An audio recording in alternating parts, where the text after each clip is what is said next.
انجا سيري كبرانبر بأبو بكر الصديق وعمر كري خطاب رضي خوالي بتشيلين بحراني لكتابي كهي بناوي درين جفي هروها الرجال الكشي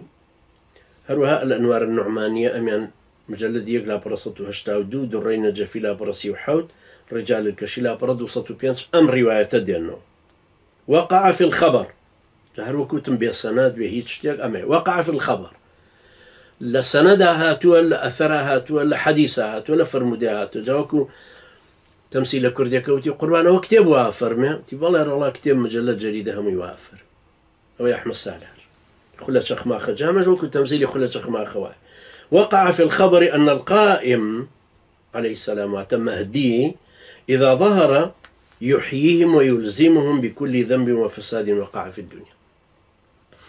وقت مهدي ده لساڵی 255 هیجری لە بیرەکەی سامڕای خۆی شاردوتەوە لەو زەمانەوە 1200 ساڵە لەوەیە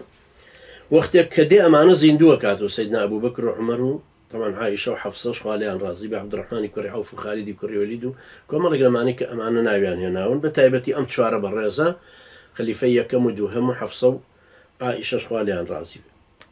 ئەڵێ ئەمانە زیندووە کاتەوە ويلزمهم بكل ذنب وفساد وقع في الدنيا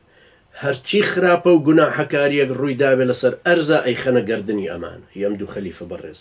حتى قتل قابیل و هابیل حتى لەو سەرزەمایە کە ئادەم و حەوا هەبوون قابیل و هابیل هەبوون قابیل براکەی خۆی کوشت هابیل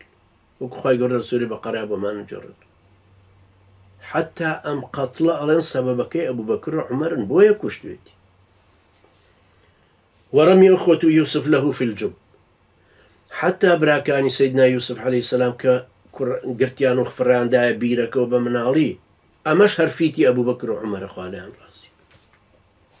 ورمي إبراهيم في النار هروها أو خلقك قالك ومشيان لسيدنا إبراهيم كردو أقريشي قوريان بو كردو بمنجني خفران دايا أمش هربفيتي أبو بكر وعمر لبرو مهدي حسبي أمش يانك أمتع أنا جخاتك قردني أوان وسائرها هرچی گوناحی تری ترک رویدا روايتي تشتري شو لصادق ويجرنك قال صادق عن جعفري صادق ما أزيل حجر من موضعه بردق لشويني خوي لا نابري وكو كردله بردق للدنيا ناكي وتخوارو إلى خطايا أعميتي يعني ما شلون البخوا لو زوني زرديا بردق لأسمام كيو تخوارو خطايا بارتيتي لو زوني صوزيا بردق لأسمام كيو تخوارو خطايا جيتيتي أما نش يستوى أنا بردق لشويني خوي جولابي خطايا أبو بكر وعمر أنجا ولا أريقت محجمة دم إلا وهو في أعناقهما يقطر خوينك لشوينك رجابي إلا لقردني أو أبو بكر وعمر أما طبعا أوانش بمدللان وهم باسيانا كانوا أو زماني جي ترديك إن شاء الله ديم وصر أو كتشاند رقيان لأبو بكر وعمر بتايبة عمر بوي وجايان بينن لكربلاء ونجف لمسيرة كان إخوانا قالن خوا عن أبا بكر ثم عمر ثم عمر ثم عمر عائشة ثم عمر يترهرب عمر لبروي قرزي سيدنا عمر بك دولة فارس الرخاندو يتروان جو تشيعان قبول كربوي بخشكي وكو مهربوي بخشانو سواري كري تشيع كببن چونك بتوانن دولة فارس كي خوان امبراطوريت وتوجيه فارس كي خوان بجرنوا كدو صفتي سركي تيابو همو امبراطوريتي فارس وديدو تصوري شارستانتي فارس لسر دو أساس درسته يكم كسرى كان كسرى لقبي حكمه كسرى كان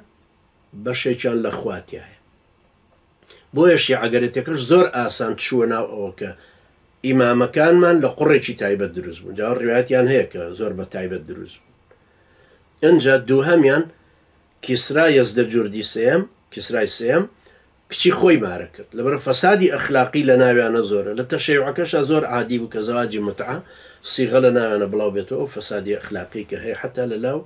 آية الله كان أنا لنا روحاني كان أنا أبينين كهي